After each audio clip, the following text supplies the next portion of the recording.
On Saturday, October 13th, demonstrations took place across the world to mark the Global Noise Day of Action, targeting economic elites activists say are responsible for increasing debt and austerity measures. Protests were held in Chicago, Illinois, London, England, Amsterdam, Netherlands, Mexico City, Mexico, Madrid, Spain, and other cities. In New York City, Occupy activists gathered at Columbus Circle, a popular tourist destination located at the southwest corner of Central Park in one of the wealthiest zip codes in the country. Participants held general assemblies to discuss increasing economic inequality due to foreclosures and rising student and consumer debt. What we're at in this country is we have a value system which is called the American dream. And so many of us have bought into this American dream and we're stifled by it. Banks take control of this country, take control of our lives, and get us in a situation where all we do is pay, and we get nothing back in return. Government is cutting services, cutting monies, and we're suffering because of it. Activists also created a giant boulder made out of cloth and filled with inflated balloons. Dominic Ryan said it symbolizes the crushing level of debt many face. This boulder is intended to remind people of the Greek myth of Sisyphus, who was doomed to an eternity in hell, having to forever push a boulder up the mountain. And once he gets to the top, it just falls right back down, and he just has to start pushing it up again.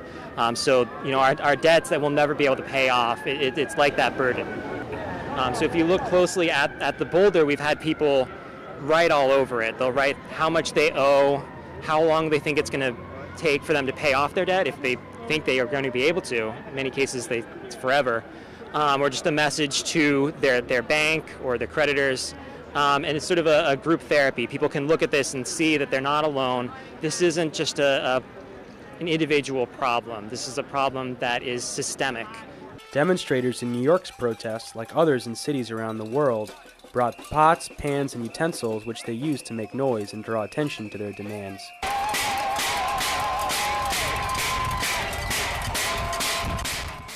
Outside the luxury apartments located at 15 Central Park West, protesters targeted Goldman Sachs CEO Lloyd Blankfein.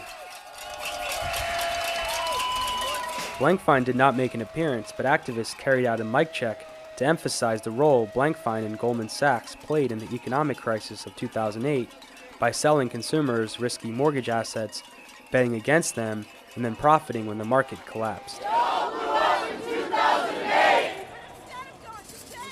But instead of going to jail, Goldman got bailed out.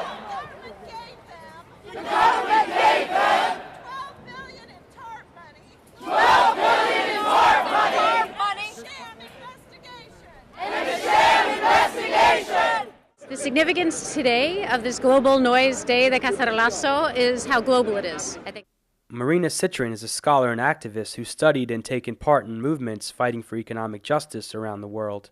This has been taking place throughout all of Europe, in Latin America, and also I think significant is this tactic of banging pots and pans, the cacerola.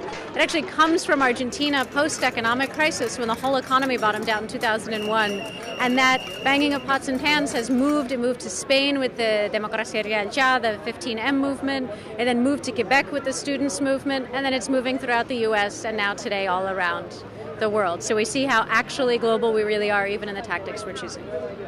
Some, including Lois Nazi, joined to gain support for a planned protest at today's presidential debate, which is being held in Long Island. My comrades on Long Island and in Occupy Wall Street, we've put together something we call Occupy the Debate.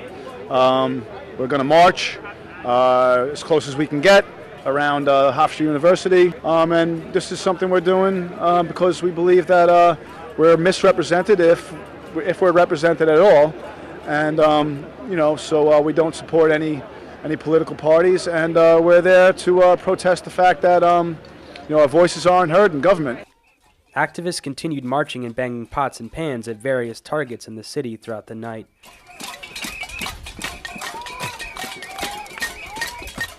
Reporting for FSRN and The Real News, this is Jessel Noor in New York.